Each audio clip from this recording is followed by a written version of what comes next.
작년부터 올해까지 성경 통독을 우리가 해 나가고 있습니다.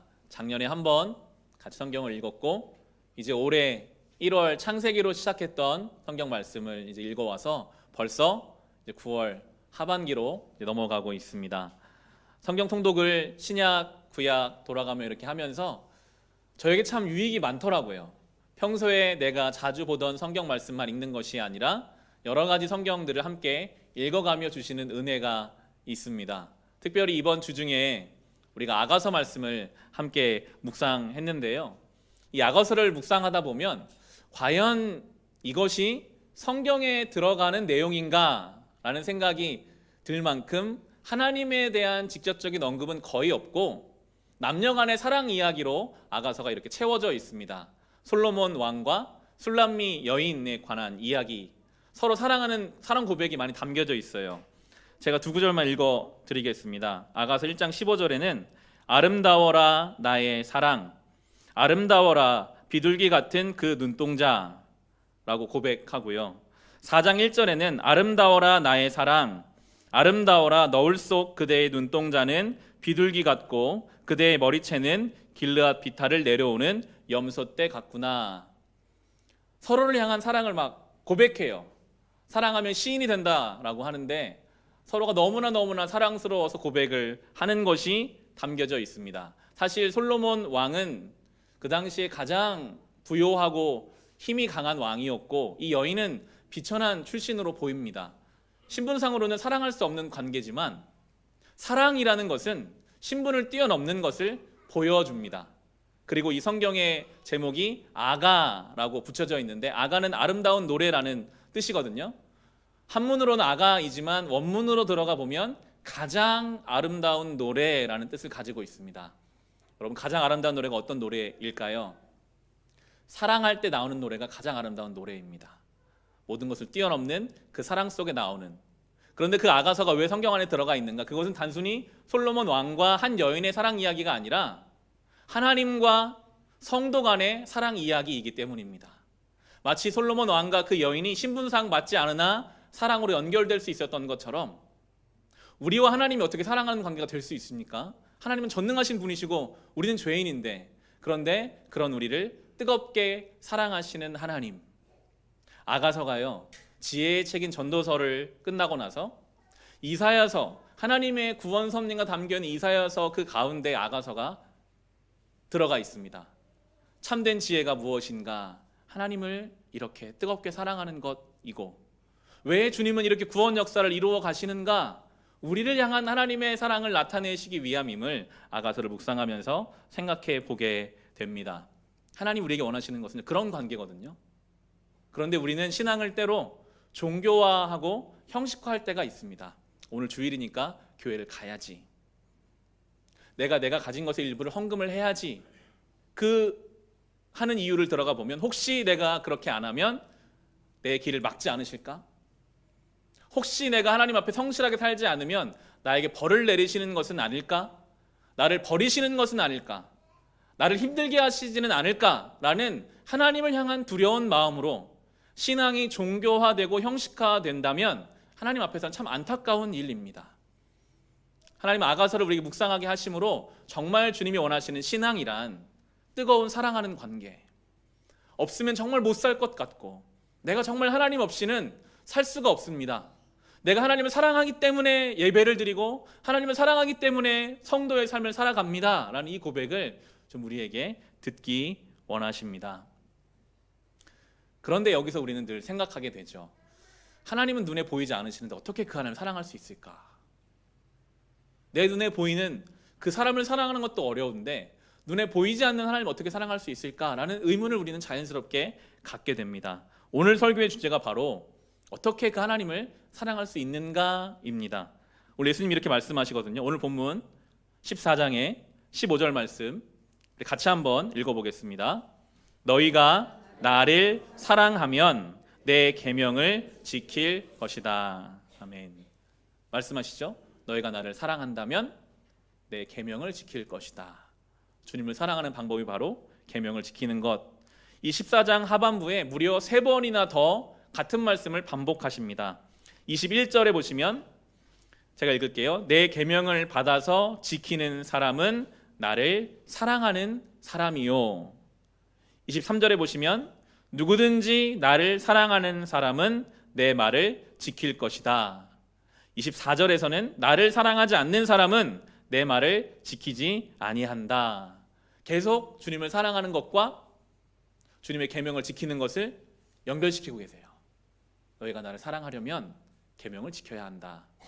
말씀대로 살기를 힘써야 한다라고 말씀하십니다. 여러분, 하나님을 사랑하는 것은요, 아무것도 하지 않아도 그저 사랑이 막 샘솟는 것이 아니라요, 주님을 사랑하려면 계명을 지키는 것, 여러분, 뭔가를 지키려면요 생각해야 되고요, 고민해야 되고요, 노력해야 합니다. 우리가 이 세상 속에서 하나님 말씀을 지키려고 노력하다 보면 때로는 절제도 해야 되고 때로는 포기도 해야 되고 하기 싫어도 의지를 들여야 하는 것들이 있습니다. 오늘 주님은 분명하게 말씀하십니다. 너희가 나를 사랑하려고 한다면 계명을 지켜야 한다. 반복해서 우리에게 강조하십니다. 그런 것 없이 입술로만 여기에 나와서 주님 사랑합니다 찬성하고 말하는 것으로는 사랑이 완성되지 않아요. 우리의 삶의 자리에서 어떻게든 내가 이 말씀대로 살아보려고 애쓰고 노력하는 그 과정을 통해 하나님을 사랑하게 됩니다. 여러분 어떠십니까? 말씀 가지고 여러분의 가정에서 세상에서 살아보려고 하실 때 가장 먼저 만나게 되는 것이 무엇일까요? 이 말씀을 내가 지킬 만한 능력이 없구나 하는 것을 먼저 발견하게 돼요. 주님, 제가 한번 살아보려고 했는데요, 이 말씀대로 세상 사는 게 쉽지가 않습니다. 제 안에 그런 선한 의지도 부족하고요, 사랑도 부족하고요, 의지가 부족합니다. 혹시 여러분이 그러한 난관을 만나셨다면 그것이 먼저는 은혜입니다. 그것을 먼저 깨달아야 되거든요. 나는 내 의지로 이 말씀을 지키기 어려운 존재이구나. 나는 이 말씀을 알아도 삶으로 살 수 없는 존재가 하는 것을 먼저 깨달아야 돼요. 그래서 주님이 말씀대로 살아라, 왜 못 사냐라고 말씀하지 않으셨고요, 바로 이어지는 16절에서 보면 성령을 보내시겠다고 약속하시거든요. 우리 16절 말씀 같이 읽어보겠습니다. 내가 아버지께 구하겠다. 그리하면 아버지께서 다른 보혜사를 너희에게 보내셔서 영원히 너희와 함께 계시게 하실 것이다. 아멘. 보혜사라는 단어가 나옵니다. 한문으로 번역된 보혜사, 지키고 은혜를 베푼다라는 것이 보혜사인데, 원래 헬라어에는 파라클레토스라고 나오는 위로자, 함께 계셔주시는 분, 우리를 상담하시는 카운셀러라고 이렇게 해석되고 있습니다. 보혜사는 우리를 지켜주시고 우리를 보호해주시고 우리와 함께 해주시는 분이 바로 보혜사이십니다. 오늘 본문을 읽어보시면 그렇게 나오잖아요. 다른 보혜사를 보내주겠다. 왜 다른 보혜사라고 말씀하셨을까요? 이때까지만 해도 예수님께서 제자들의 보혜사 역할을 감당하고 계셨거든요. 제자들이 잘 모르면 가르쳐주고 넘어지면 일으켜주고 그들에게 은혜를 보여주고, 그런 예수님이 이제 부활 승천하시기 때문에 다른 보혜사 성령을 약속하신 말씀입니다. 이제 우리는 마치 예수님이 제자들과 함께 하신 것처럼 성령께서 저와 여러분과 함께 하십니다. 우리가 모르면 가르쳐 주실 것이고요, 우리가 넘어져 있으면 우리를 일으켜 세워 주실 것입니다. 그것이 바로 우리 안에 계시는 보혜사 성령님의 역사입니다. 여러분 혹시 내 안에 성령이 계신가 안 계신가 그런 의문이 드실 때가 있으십니까? 한 번이라도 예배나 어떠한 자리를 통해 찬양의 가사에 내 마음에 내 영혼에 은혜를 경험한 적이 있으시다면 성령이 계신 증거입니다. 단 한 번이라도 말씀 시간에 그 말씀이 내가 모르던 것을 깨우쳐 주시고 그 말씀이 나에게 큰 위로의 말씀이 되었다면 그것이 바로 성령이 계신 증거이고요, 여러분이 기도하는 가운데 한 번이라도 하나님의 은혜를 체험한 적이 있으시다면 그것이 바로 성령이 여러분 안에 계신 확실한 증거입니다. 왜냐하면 성령이 계시지 않고서는 우리는 그런 것을 체험할 수 없거든요. 경험할 수 없어요. 성령께서는 우리 안에서 보혜사, 우리를 도우시고 우리 은혜를 베푸시는 그 역할을 지금도 행하여 주고 계십니다. 이어지는 17절도 또 성령을 설명하십니다. 우리 17절 같이 읽어보겠습니다. 그는 진리의 영이시다. 세상은 그를 보지도 못하고 알지도 못하므로 그를 맞아들일 수가 없다. 그러나 너희는 그를 안다. 그것은 그가 너희와 함께 계시고 또 너희 안에 계실 것이기 때문이다. 아멘. 성령은 진리의 영이십니다. 성령이 우리 안에 계시면 진리가 우리 안에 계시는 거예요. 여러분, 진리가 뭘까요? 성경을 묵상해 하시다 보면 진리란 무엇이다 라고 명확하게 말씀을 안 하세요. 그냥 진리라고만 이야기하세요. 왜냐하면요, 우리는, 이 육신을 입은 우리는요, 주님이 진리를 말씀해 주셔도 그 진리를 담아낼 수가 없어요. 우리는 진리를 다 알지 못하는 존재입니다. 여러분, 어느 누가 세상에서 이것이 진리다라고 말한다면 이미 말하는 순간 그것은 진리가 아니에요. 진리는 인간이 설명할 수도 말할 수도 없는 것이거든요. 그래서 예수님 뭐라고 하십니까? 내가 진리다 라고 예수님 말씀하셨어요. 내가 곧 길이요 진리요 생명이다. 우리가 진리를 다 알 수는 없으나 진리이신 예수님을 모시고 살 수는 있습니다. 성령이 진리의 영이시다라고 말씀하시는 것은 그 영이 우리 가운데 계실 때 그분의 일하심으로 말미암아 우리는 알게 됩니다. 아, 이것은 진리가 아니구나 하는 것을 그 자리에 가면 우리는 알 수 있고요. 우리가 진리를 따라가고 있구나 하는 것을 우리는 또한 알 수 있게 하시는 것, 그것이 바로 진리의 영이신 성령의 사역입니다. 진리를 소유한 자로 살아가시기를 바랍니다. 성령에 대해서 예수님이 쭉 설명해 가시는 것이 14장 하반부에 나오는데 우리 26절 말씀 같이 한번 읽어보겠습니다. 그러나 보혜사 곧 아버지께서 내 이름으로 보내실 성령께서 너희에게 모든 것을 가르쳐 주실 것이며 또 내가 너희에게 말한 모든 것을 생각나게 하실 것이다. 아멘. 성령의 사역은 말씀을 생각나게 하시는 분, 그분이 바로 우리 안에 계신 성령이십니다. 말씀이 아무리 우리 안에 뿌려져도요, 성령의 조명하심이 없으면 우리는 말씀을 알 수가 없어요.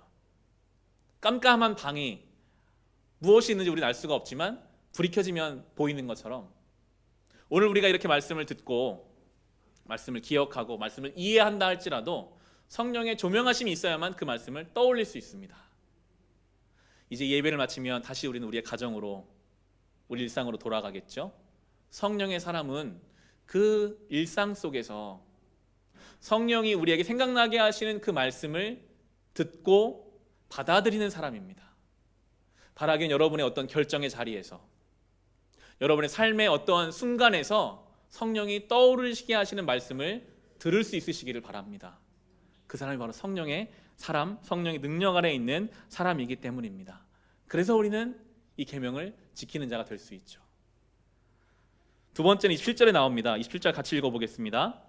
나는 평화를 너희에게 남겨준다. 나는 내 평화를 너희에게 준다. 내가 너희에게 주는 평화는 세상이 주는 것과 같지 않다. 너희는 마음에 근심하지 말고 두려워하지도 말아라. 아멘. 예수님이 평화를 주신다라는 것은 성령을 통해서 우리에게 평화를 주시는데요. 주님이 지금 구분하시죠.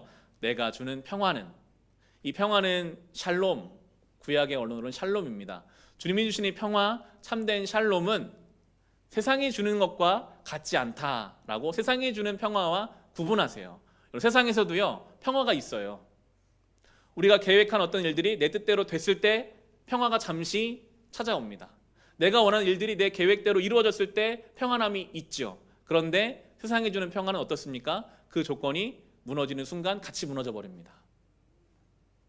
세상이 주는 평화에는요, 유통기한이 있어요. 그 시간이 지나면 그 평화는 없어져 버립니다. 저는 군 생활을 공군에서 했습니다.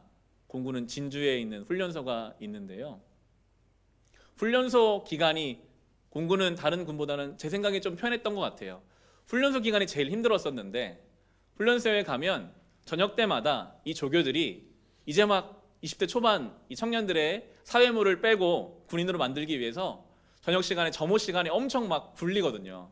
청소를 마치고 잠자기 전 점호 시간이 되면 막 긴장이 되는 거예요. 오늘은 또 뭘 트집을 잡아서 우리를 또 이렇게 힘들게 할까. 청소한 것도 막 검사하고 뭐 외운 것도 물어보고 빨간 모자를 쓰고 막 나타나면 엄청 막 긴장이 되고 마음이 힘들어요. 그러다 어느 하루는 조교가 뭐 기분이 좋았는지 별일 없이 딱 점호가 맞춰지고 불이 꺼지면 그렇게 마음이 편합니다. 아, 이제 불 꺼졌으니까 마음대로 움직여도 되고 고개 돌려도 되는구나. 조교가 있을 때는 고개도 못 돌리고 막 이렇게 있다가 불이 꺼지는 그 순간에 평안함이 있습니다. 너무나 평안하고 자유로운데 여러분, 그 평안은 언제 끝납니까? 내일 아침이면 다시 그 평안은 없어져 버려요. 평안한 것 같고 좋은 것 같은데 여러분, 세상이 주는 평화가 그렇습니다. 잠시 우리가 원하는 일들이 이루어졌다고 해서 그 평안은 지속되지 않습니다. 예수님 말씀하시죠. 내가 너희에게 주는 평안은 세상의 평화와는 다르다.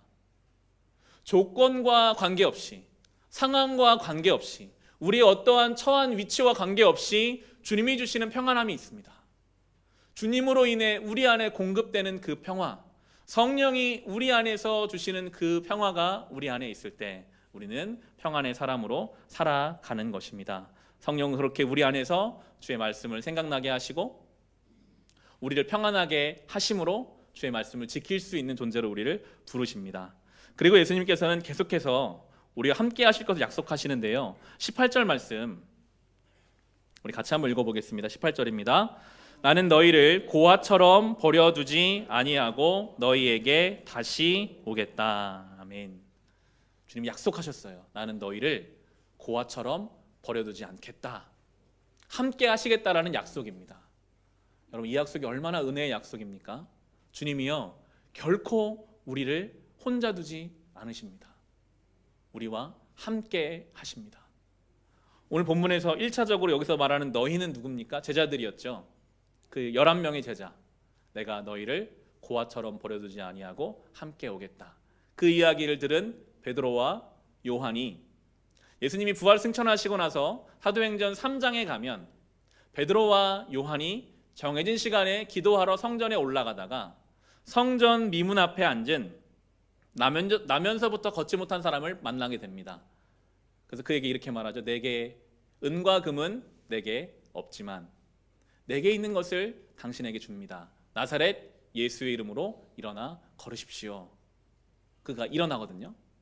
이미 예수님은 지금 부활 승천하셔서 베드로와 요한같이 안 계시잖아요. 그런데 지금 그들은 뭐라고 말합니까? 내게 있는 나사렛 예수.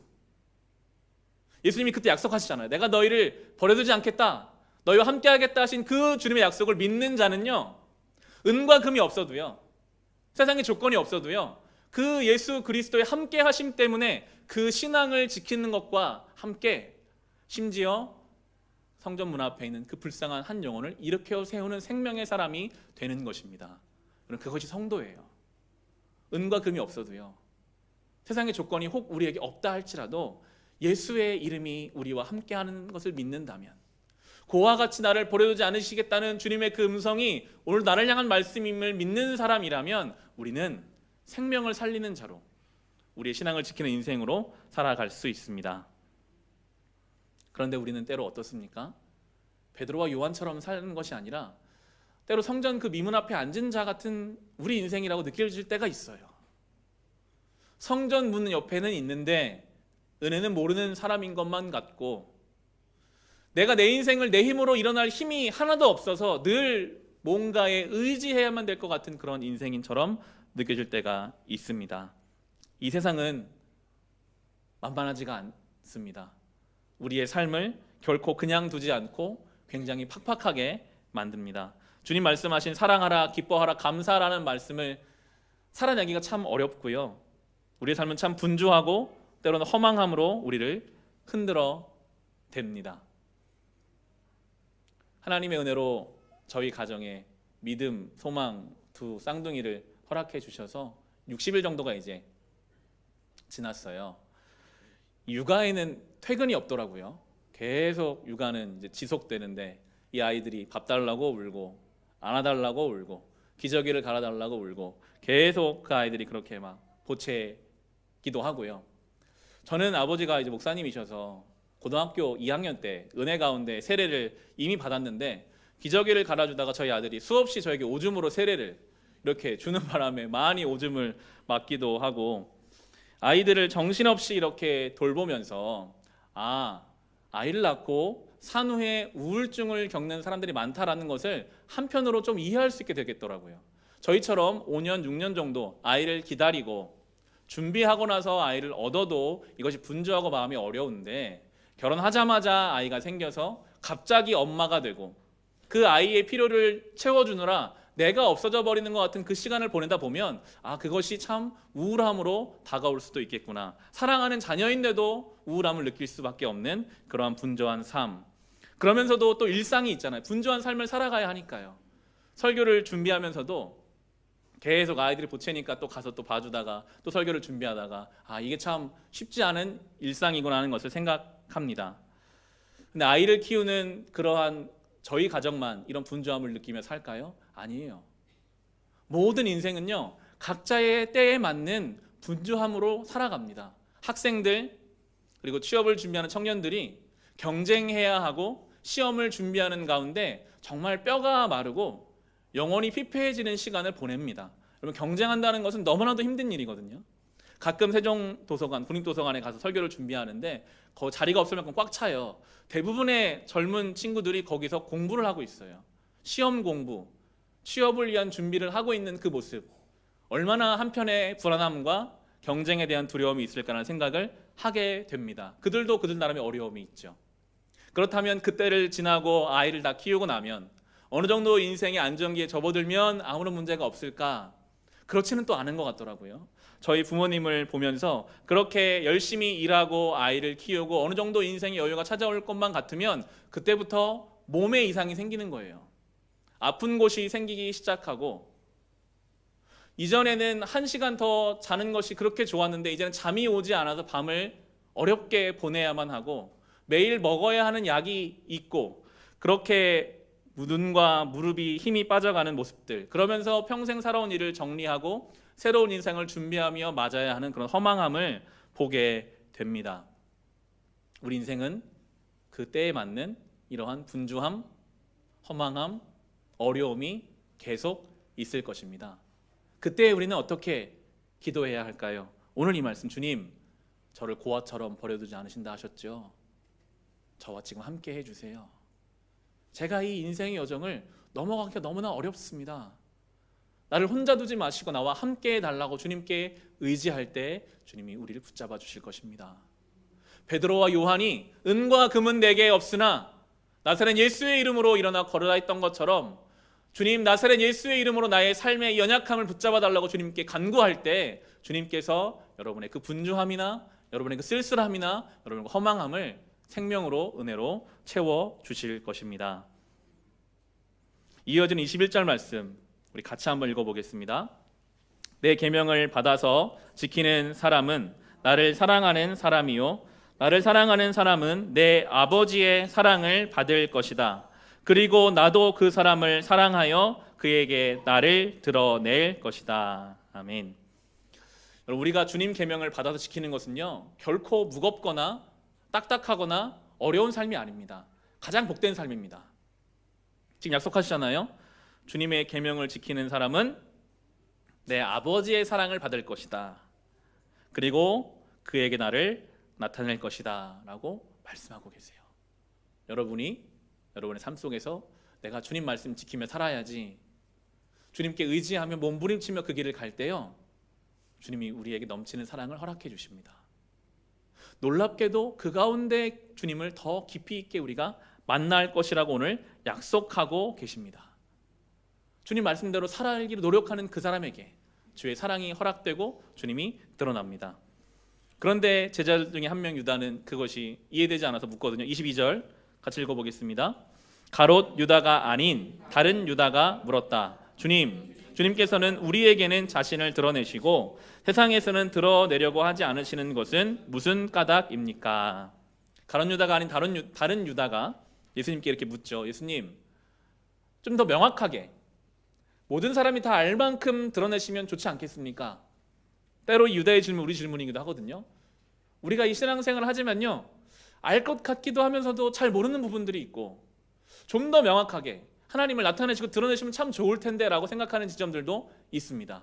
그러한 의문을 갖는 유다에게 예수님 이렇게 다시 한번 대답하시는 것이 23절입니다. 같이 읽어보겠습니다. 예수께서 그에게 대답하셨다.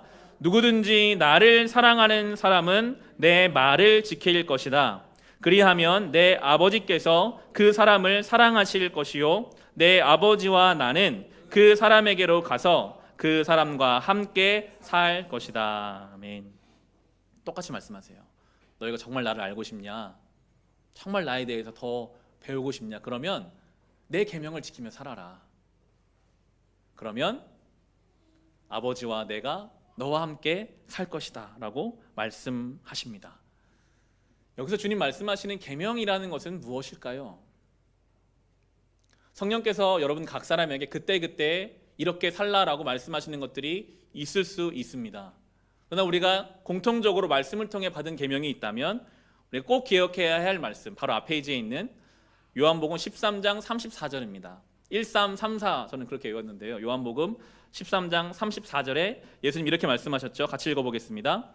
이제 나는 너희에게 새 계명을 준다. 서로 사랑하여라. 내가 너희를 사랑한 것 같이 너희도 서로 사랑하여라. 아멘.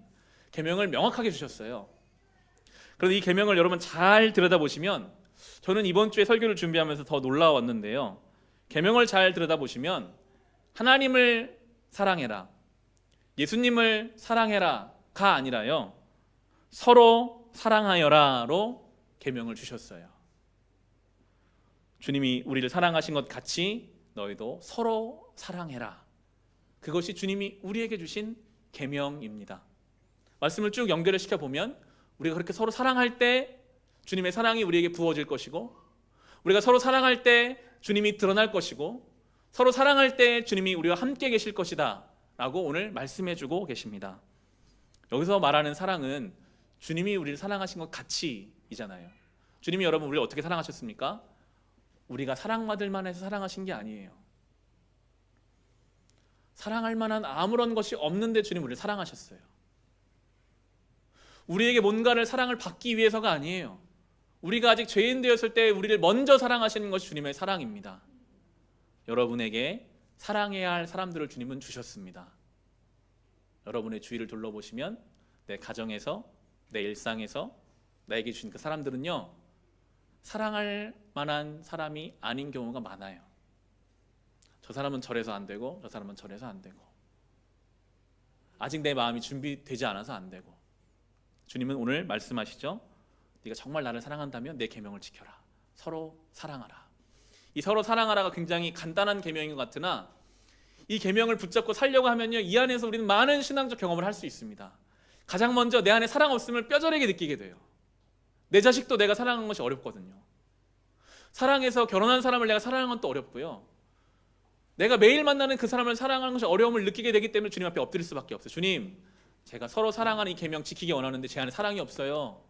저 좀 어떻게 좀 해주세요 라고 주님 앞에 겸손히 엎드리는 과정을 통해서 우리는 신앙의 깊이를 경험해 가고, 여러분이 누군가를요 주님 마음으로 바라보며 사랑하려고 할 때 그 사람을 기다려줘야 하고, 이해해줘야 하고, 참아줘야 하거든요.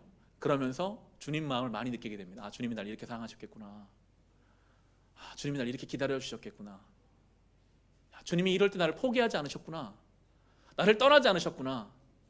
우리가 그렇게 주님 마음을 가지고 누군가를 사랑하려고 할 때 경험하는 하나님의 마음과 은혜들이 있습니다. 주님, 서로 사랑하라고 하셨는데 왜 저만 사랑해야 합니까? 라는 억울함이 들 수도 있거든요. 여러분이 먼저 그 계명을 받으신 자라면 주님 마음으로 누군가를 사랑해 보십시오. 그러면요, 주님이 사랑받을 수 있도록 반드시 그 길을 열어주실 것입니다. 억울해하지 마시고요. 주님이 억울하셨거든요. 그런데 주님 먼저 사랑하셨잖아요. 여러분이 먼저 이 말씀을 들은 자로 그렇게 사랑하는 삶을 살려고 하실 때 주님이 그 사랑을 여러분에게 공급해 주실 것입니다. 주님 계명은 크고 거창한 것이 아닙니다. 어쩌면 여러분에게 주신 딱 한 사람, 그 한 사람을 주님 마음으로 품고 사랑해 가는 것, 그 사랑의 과정을 통해서 주님의 사랑이 거기에 부어지는 것을 경험하는 것, 그 사랑의 과정을 통해서 거기서 주님을 만나는 것, 그것이 바로 계명을 지키는 것이요, 하나님을 사랑하는 것이요, 하나님 나라를 이 땅에 만들어가는 것입니다. 말씀을 정리합니다. 잠언 17장 1절에 보면 마른 빵 한 조각을 먹으며 화목하게 지내는 것이 진수성찬을 가득히 차린 집에서 다투며 사는 것보다 낫다라고 말씀하세요. 마른 빵 한 조각이 있고 사랑하며 사는 것이 진수성찬 있고 다투며 사는 것보다 훨씬 더 낫다라고 성경은 말씀하세요. 마른 빵과 진수성찬이 있습니다. 우리의 눈은 늘 마른 빵, 진수성찬에 가 있어요. 어떻게든지 이 마른 빵을 부풀려서 진수성찬을 만들어야 사랑할 수 있을 것 같이 생각돼요. 진수성찬이 있어야만 우리가 행복할 것 같고 채워질 것 같은 생각 속에 사는데, 성경은 결코 그것이 우리의 삶을 풍요롭게 할 수 없고 사랑하는 삶이 우리의 삶을 온전케 한다라고 말씀하십니다. 우리는 늘 진수성찬을 만들기 위해서 다 포기해요. 뒤로 포기합니다. 하나님, 내가 하나님과의 관계도요, 이거 먼저 좀 만들어지고 나면, 이 마른 빵을 진수성찬으로 차리고 나면 내가 그 다음에 신앙생활 제대로 하겠습니다. 하나님과의 관계가 그렇다면 다른 관계 다 마찬가지겠죠. 모든 사랑의 관계가 끊어지고 나서 그 다음에 얻는 그것들이 어떤 의미가 있겠습니까? 오늘 우리가 어떻게 주님을 사랑할 수 있을 것인가 라는 의문을 가지고 말씀을 함께 풀어갔습니다. 결국은 나에게 주신 누군가를 주님 마음으로 사랑할 때 우리는 주님을 사랑하는 것입니다. 그 사람을 정말 사랑하기 위해 우리가 몸부림칠 때 거기서 주님 만나게 됩니다. 주님의 은혜를 우리는 경험하게 됩니다. 그럴 때 우리는 우리의 가정이 하나님 나라가 되는 것을 경험할 것이고, 정말 이 땅에서 풍요로운 인생이 무엇인지를 누리며 살게 될 것입니다. 사랑하는 삶으로 주님을 만나고 경험하실 수 있으시기를 주님의 이름으로 축원합니다.